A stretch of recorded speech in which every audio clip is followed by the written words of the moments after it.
अस्सलाम वालेकुम नाज़रीन, मैं हूं अरसलान खोकर। आप देख रहे हैं प्रोग्राम तेज़ी मंदी। स्टॉक मार्केट की भी बात होगी और उसके साथ साथ जो commodity market, chamber of commerce, business के मसाइल, टैक्सेशन के इशूज़, आज इन तमाम तर चीज़ों पर बात करेंगे। और महंगाई एक बहुत बड़ा मसला बड़ी तेज़ी से खड़ी हुई।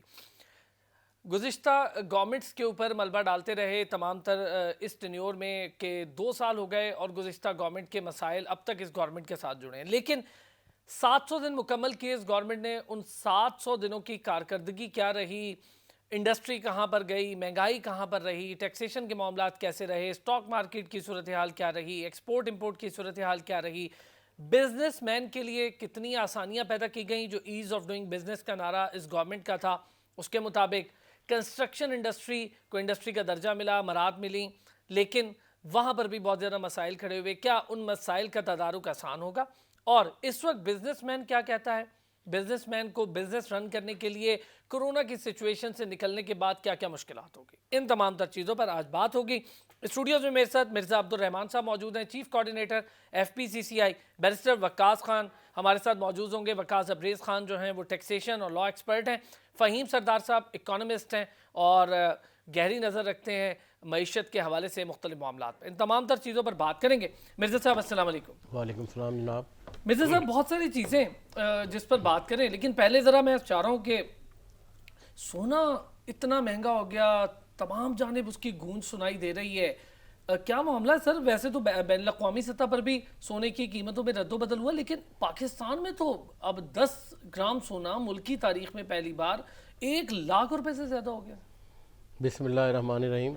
असलान साहब, बात यह है कि जिस वक़्त कोई मुल्की मईशत किसी धाने की तरफ नहीं जाती और स्ट्रक अप हो जाती है और लोगों को ये पता नहीं होता कि जब उन्होंने कौन सा कारोबार करना है, किस में इन्वेस्टमेंट करती हैं, तजारत मफलूज होकर रह जाती है कोरोना की वजह से और मसाइल की वजह से, तो फिर ऐसी चीज़ें जन्म लेती हैं जो कि इंसान चाहता है कि अपनी इन्वेस्टमेंट इजी तरीके ऐसी जगह कर दे जहाँ से उसे कुछ रकम मुनाफे में आती रहे। इसी की यही वजह है कि आज आपकी तमाम इंडस्ट्री बंद पड़ी है, हर कारोबार मंदे में है, कोरोना की वजह से मार्केटें बंद हैं, टाइमिंग का सवाल है, ये सारी चीज़ें इसको अफेक्ट करती है। फिर आपने 40,000 का बांड भी बंद कर दिया है, बांडों की वजह से लोगों की इन्वेस्टमेंट उधर जाती थी, लोगों के कारोबार चल रहा था। ये सारी चीज़ें इस पर इतनी शिद्दत से असरअंदाज हुई हैं कि जिन लोगों के पास कोई पैसा पड़ा है वो सोचते हैं क्या करें। उन्होंने देखा है बेस्ट हाल इस वक्त यही नज़र आ रहा है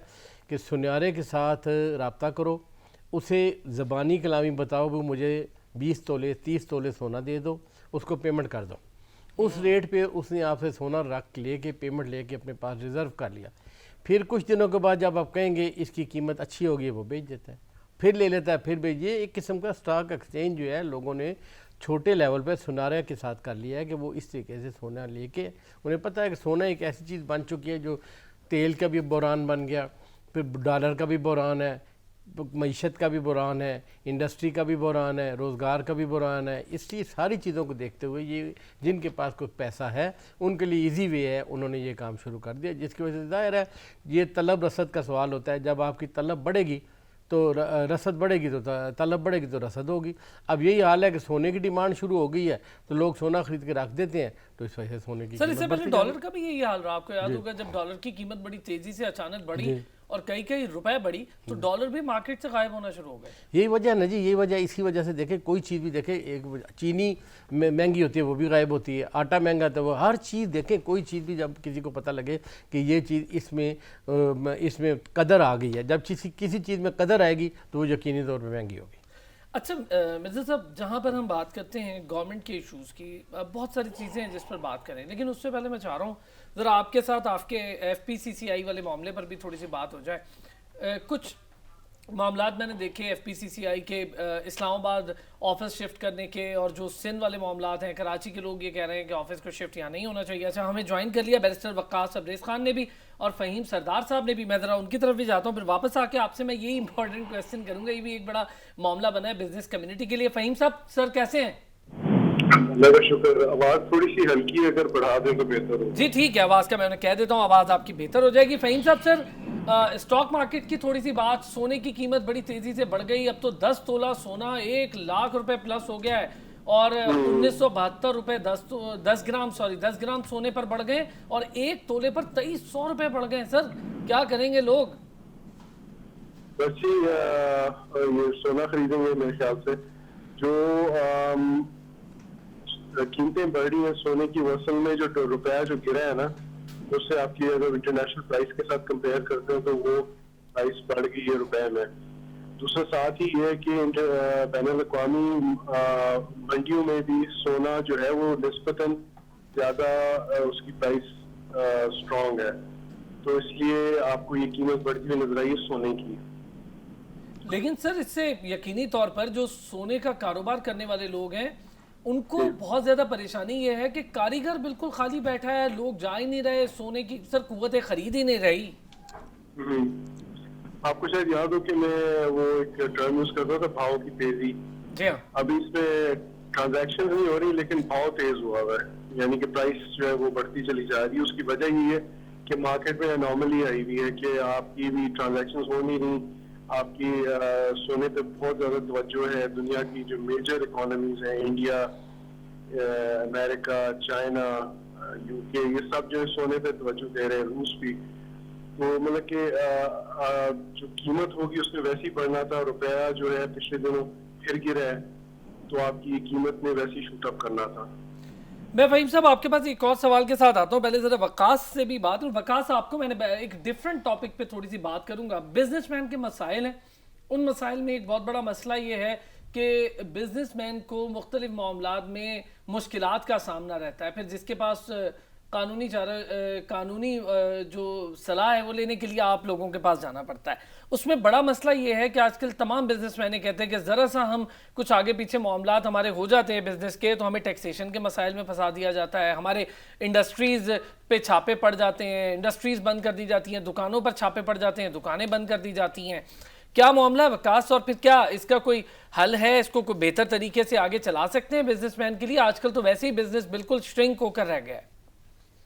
Thank you so much for having me on your show and taking my perspective on this specific issue. Aslan, यहाँ पे आज के दौर में जो बिजनेस कम्युनिटी को जो सबसे ज़्यादा नुकसान भी पहुँच रहा है और जो सबसे ज़्यादा शिकायत आ रही हैं वो ये कि जब भी इन पे नैब की तरफ से कोई एक्शन लिया जाता है या FBR की तरफ से कोई स्ट्रिक्ट एक्शन लिया जाता है तो डेफिनेटली इनको सफ़र करना पड़ता है और विदाउट हैविंग इंक्रीमेटिंग एविडेंस इनके खिलाफ जब कोई चाराजोई की जाती है तो इनकी इंडस्ट्री सफ़र करती है, वहाँ पे जितने एम्प्लॉयज़ हैं वो सफ़र करते हैं और डेफिनेटली जो है उसका पहिया हमारी बिजनेस कम्युनिटी ही चलाती है।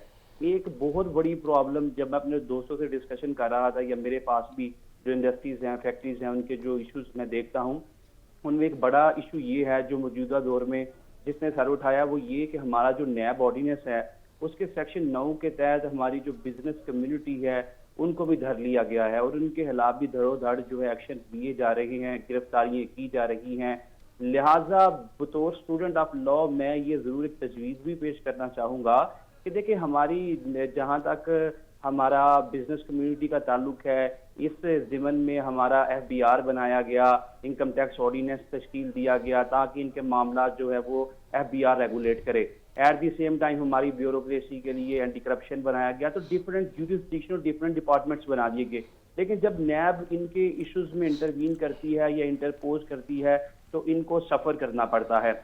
लिहाजा यहाँ पे जो हमारी बिजनेस फ्रेंडली पॉलिसीज हैं वो आउट करने की ज़रूरत है और जब हमारे किसी बिजनेस कम्युनिटी में से किसी बिजनेस आइकॉन को या टाइकून को अरेस्ट किया जाता है विदाउट हैविंग इंक्रीमेटिंग एविडेंस और फिर जो उसकी इंडस्ट्री सफ़र करती है और जो उसके एम्प्लॉयज सफ़र करते हैं वो इंतहाई जो है काबिल तशवीश बात है। इस पे भी मुनासिब एक्शन लेने की ज़रूरत है और हमारे आपको मैं एक बात ज़रूर बताऊँगा जो कि मैं क्रिमिनल प्रैक्टिस भी करता हूँ, जब भी किसी बिजनेसमैन का दूसरे बिजनेसमैन का या बिजनेस ट्रांजैक्शन का कोई भी केस होता है अगर वो क्रिमिनल कोर्ट में लाया जाए, वो चाहे चेक से रिलेटेड इशू हो, चाहे वो नेगोशिएबल इंस्ट्रूमेंट से रिलेटेड हो, चाहे वो रिकवरी ऑफ अमाउंट हो, तो हमारी क्रिमिनल कोर्ट जो वो मैटर है वो उसको वहां से नल एंड वाइड करार दे के सिविल कोर्ट रेफर कर देती है।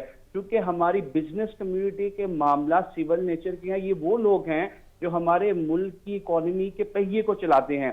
جس سے ہمارا پورا ملک چلتا ہے، ہمارے ٹیکسز کا سسٹم ہے، ہماری ریونیو جنریشن جو ہے وہ ان لوگوں کی وجہ سے ہوتی ہے. لہٰذا نیب ہو، کرمنل کورٹس ہو یا FBR کے اسٹرکٹ ایکشن ہو، اس وجہ سے ان لوگوں کو بہت زیادہ سفر کرنا پڑتا ہے. آپ جب تک بزنس فرینڈلی پالیسیز نہیں اپناتے، گزشتہ حکومت کا بھی یہی نعرہ تھا، ہماری جو موجودہ حکومت ہے کنٹینر پہ کھڑے ہو کے یہ جو باتیں کرتے تھے اور بزنس مینس کو یہ جو ٹیمپٹیشن دیتے تھے، انڈیوس کرتے تھے اپنی طرف کہ آپ اگر ہمیں مینڈیٹ دیتی ہیں تو ہم بزنس فرینڈلی پالیسیز اپنائیں گے.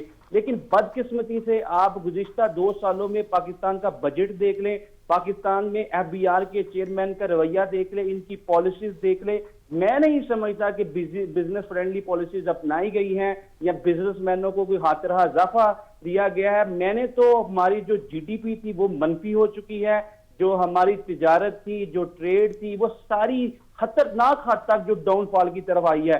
جہاں پہ جو امپورٹ کو ایکسپورٹ کو بڑھانے کی ضرورت تھی، ٹریڈ کو پروموٹ کرنے کی ضرورت تھی، کاروبار کو وسعت دینے کی ضرورت تھی، ایٹ دی سیم ٹائم اس حکومت کی وجہ سے یا ان کی ناقص پالیسیز کی وجہ سے وہ ٹریڈ بھی کم ہو گئی ہے، وہ بزنس بھی کم ہو گئے ہیں، and definitely the business community is suffering a lot know days.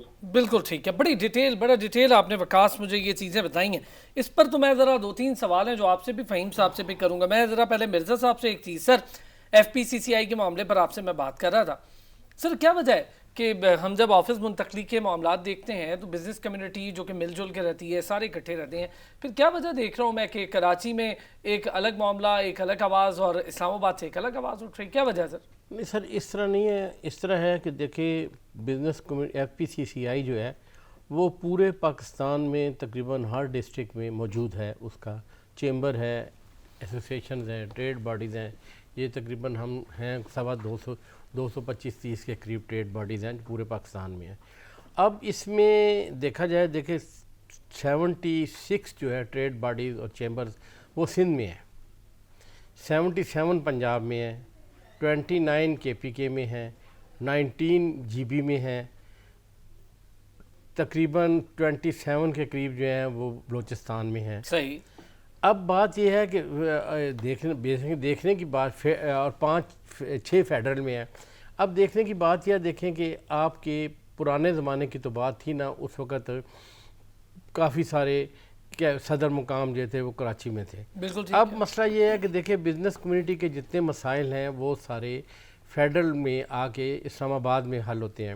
آپ کا دیکھیں ہمارے سے ریلیٹڈ جو ادارے ہیں، ٹریڈ آفس ہے، DGTO director general trade organization, پھر اس کے بعد کامرس منسٹری، پھر اس کے بعد SCP ministry of finance industry, پھر اس کے علاوہ دنیا کے جتنے زیادہ امبیسیز کے کمرشل کونسلیٹ امبیسی میجارٹی اسلام آباد میں. پھر سب سے بڑی بات یہ ہے کہ FPCCI سے ریلیٹڈ جو SARC کا چیمبر ہے وہ بھی اسلام آباد میں ہے. ٹھیک. اب دیکھیں کہ جتنے بھی لوگ ہیں، بلوچستان سے لے لے، KPK سے لے لے، فیڈرل سے لے لے، فاٹا سے لے لے، پنجاب سے لے لے، ایون کہ سندھ کے، وہ سارے مسائل کے لیے اسلام آباد آتے ہیں.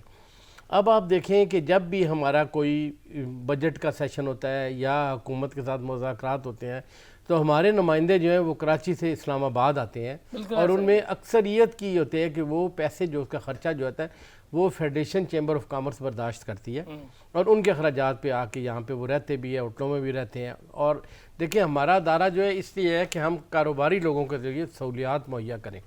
اس حوالے سے ہمیں بہت زیادہ تمام پاکستان کے میجارٹی، مطلب تقریباً 75 سے 80% تک چیمبر ایسوسیشن کی ڈیمانڈ تھی کہ آپ اسے شفٹ کریں. اس کے لیے ہم نے ان کی ڈیمانڈ کو مد نظر رکھتا. اب بھی دیکھیں جب ہمارا 5 اگست کو جو اجلاس ہو رہا ہے اس میں جو تمام چیمبرز نے سرکولیٹ کیا گیا تھا، انہوں میں میجارٹی نے یہ ایجنڈا رکھوایا ہے کہ جی اس پہ بھی بحث کی جائے کہ اس کو اسلام آباد شفٹ کیا جائے. اب اس میں جو کراچی سے ریلیٹڈ کچھ لوگ ہیں، سارے نہیں ہیں، وہ بھی آپ بتا رہا ہوں، ایون کہ کراچی چیمبر جو ہے وہ ہمارے ساتھ ہے، وہ یہ نہیں کہتا، وہ کہتے شفٹ کریں. ان میں کچھ ایسے ہیں جو چاہتے ہیں کہ جی نہ جائیں اور یہیں پہ بیٹھے رہیں، حالانکہ یہ بہت بڑی زیادتی ہے. میجارٹی کا فیصلہ میجارٹی ہوتا ہے.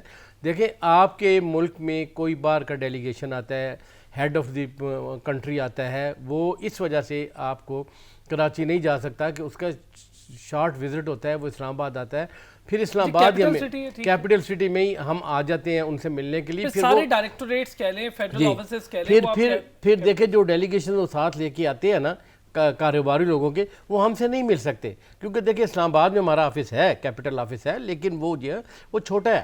مین آفس جو ہے ہمارا بہت بڑا وہ کراچی میں ہے.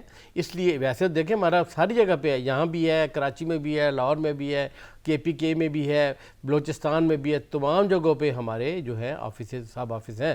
لیکن بات یہ ہے کہ جو مین آفس جو ہے نا اس کا ہونا یہاں پہ بہت ضروری ہے. جب دیکھیں وہ ٹھیک ہے آپ کی بات, کراچی ریونیو کی بات کر سکتے ہیں کہ پورے پاکستان میں اس وقت جو ہے نا ایک سہولیات کے حوالے سے دیکھا جائے تو اسلام آباد میں ہر کام کے لیے ہمیں آنا پڑتا ہے. تو اس لیے ہماری کوئی اس میں بدنیتی نہیں ہے, کوئی نہیں. یہ ایک بزنس کمیونٹی کی ایک ڈیمانڈ ہے جس پہ ایک ڈیبیٹ ہوگا. یہ نہیں کہ ہم کریں گے, ڈیبیٹ ہوگا, سارے بیٹھیں گے, اکثریتی رائے سے فیصلہ کریں گے. ایسے نہیں ہوگا کہ 4 بندے کہہ دیں گے تو نا اکثریتی رائے کا فیصلہ لیا جائے گا. ٹھیک ہے صاحب, یہ اچھا ہو گیا کہ میں نے یہ سوال, چونکہ بہت سارے بزنس کمیونٹی کے دوستوں کا خیال تھا کہ اس سوال کو اٹھائیں اور تاکہ ہمیں بھی پتہ چلے یہ معاملات کہاں جا رہے ہیں, کیسے جا رہے ہیں. تو میں نے سوچا جی آج ذرا اٹھا ہی لیں اس بات کو. آپ نے اچھا کیا کہ تمام تر سچویشن کا جواب دیا. فہیم صاحب, سر ایک چیز جو میں آپ سے بڑا برملا پہلے بھی اظہار کرتا رہا ہوں کہ ہم اپنے فورن ایکسچینج ریزروز بڑھتا دیکھ تو رہے ہیں, دوسری طرف کرنٹ اکاؤنٹ ڈیفیسٹ کم ہوتا دیکھ رہے ہیں. 78% کے قریب ہمارا جاری کھاتے کا خسارہ کم ہوا ہے, $2.96 بلین رہ گیا ہے. لیکن جو ایک بڑا معاملہ ہے, 68 ایئرز میں ہماری GDP پہلی دفعہ مائنس ہوئی ہے. یہ بھی ایک بڑی حقیقت ہے. یہ سر تمام تر چیزیں جڑی ہیں کہ ہم اپنی ایکسپورٹس بڑھا نہیں پائے, لیکن ہم نے امپورٹ کرٹیل کر لی ہے, جس کی وجہ سے ہم یہ دیکھ رہے ہیں کہ کوئی خرچہ ہو ہی نہیں رہا. تو ظاہر ہے کرنٹ اکاؤنٹ ڈیفیسٹ وہیں کا وہیں ہے. اور جو فورن ایکسچینج ریزروز بڑھ رہے ہیں وہ یقینی طور پر کوئی لانگ ٹرم کے لیے یا کوئی ریونیو جنریشن میں نہیں بڑھے, وہ زیادہ تر آپ اگر دیکھیں گے تو فنڈز کی مد میں, قرض کی مد میں بڑھ رہے ہیں. جو کرنٹ اکاؤنٹ کی کمی ہوئی ہے, بالکل ایک وجہ یہ ہے کہ آپ کی اس کو ٹائٹن اپ کیا ہے. لیکن ان کو ٹائٹن اپ کیوں کیا تھا؟ اس وجہ سے کیا تھا کہ بہت ایکسیسو امپورٹس پاکستان میں ہو رہے تھے, اور آپ کو بہت لگژریس قسم کی چیزیں جن کی نہ تو کوئی ضرورت تھی پاکستان میں, اور پاکستان میں ویسے اس کا متبادل تھا, وہ پھر بھی امپورٹ ہو رہی تھی. تو اگر آپ کو یاد ہو, اگر ہم جائیں سپتمبر 2018 میں, تو امپورٹس پہ سختی کی گئی تھی اسپیسیفک چیزوں پہ, اکراس دا بورڈ نہیں تھا. ظاہر بات ہے جب آپ کے امپورٹس ویسے تھوڑے کم ہوں گے, پھر اکانومی سلو ہوگی کیونکہ انٹرسٹ ریٹ بہت زیادہ تھا. یہ میرے آپ سے کوئی خیال ہے 2 سال سے ڈسکشن ہو رہی ہے کہ انٹرسٹ ریٹس کے زیادہ ہونے کا اکانومی کو کوئی فائدہ نہیں ہے. آتی پھر مارچ کے اندر جب کرونا آیا, اور میں بار بار کہہ رہا ہوں کہ کرونا کا ہے ایک کوارٹر کا عرصہ, کوارٹر سے زیادہ ہو گیا, لیکن اس کا جو افیکٹ ہے وہ ایک ورلڈ وار کے برابر ہے. اتنا خرچہ ہو چکا ہے. تو اکانومی میں سلو ہونا تھا, امپورٹس آپ کی, ایکسپورٹس آپ کی ویسی سلو نہیں تھی, امپورٹس آپ کی سلو ہونی تھی. جو بنیادی بات ہے وہ یہ ہے کہ اکانومی ری باؤنڈ کرے. ابھی OECD نے, IMF وغیرہ سب اپنی پریڈکشن دے رہے ہیں کہ کون سی اکانومی کس طرح ری باؤنڈ کرے گی. کوئی کہہ رہا ہے U ہے, کوئی کہہ رہا ہے V ہے, کوئی کہہ رہا ہے کہ ٹرپلنگ U ہے. جو بھی ہے at the end of the day, دیکھیں اگر پاکستان نے اپنا کرنٹ اکاؤنٹ کم کیا ہے تو اس کی ابھی ضرورت تھی. وہ شکر ہے کہ ہم نے اپنے تھوڑی سی چیزوں کو ٹائٹن اپ کیا تھا. لیکن میں ساتھ ساتھ یہ ضرور کہوں گا کہ اکانومی کو تیز کرنا بہت ضروری ہوتا ہے. اور وہ تیز کیسے ہوتی ہے کہ جو اس کی ریکوائرمنٹ ہوتی ہے وہ پوری کرنی ہوتی ہے. نمبر 1 انٹرسٹ ریٹ ہلکے ہونے چاہیے. نمبر 2 ٹریڈ فیسیلیٹیشن ہونی چاہیے. ابھی جیسے میرے دوست جو ہے وہ ذکر کر رہے تھے ان باتوں کا. تیسری بات یہ ہے کہ جو بھی ٹرانزیکشن ہوتی ہے اکانومی کی اس کو بڑھایا جائے. یعنی کہ اگر پہلے 10 ٹرانزیکشن ہو رہی تھی, اب کوشش ہونی چاہیے کہ اب 15 ٹرانزیکشن ہوں, تاکہ اس پہ ٹیکس زیادہ کلیکشن ہوگی, زیادہ لوگ امپلائی ہوں گے, اکانومی بہتر ہوگی. آپ نے کہا تھا کہ امپورٹس ہمارے کم ہوئے, یقیناً کم ہوئے, ہونے بھی چاہیے تھے. لیکن اب یہ ضروری ہے کہ اب کیونکہ ریسیٹ ہو رہا ہے, معاملہ ہو گیا ہے, اب اکانومی کو پھر سے بوسٹ ملے. اب جب وہ کورونا پہ ڈیپینڈ کرتا ہے کہ کتنا جلدی اس کا اثر کم ہوتا ہے. ٹھیک ہے میں فہیم صاحب واپس آتا ہوں, آپ تینوں حضرات ہمارے ساتھ ہی رہ گئے, ایک بریک پر جانا ہے, واپس آئیں گے تو ذرا بات کو یہیں سے شروع کرتے ہیں.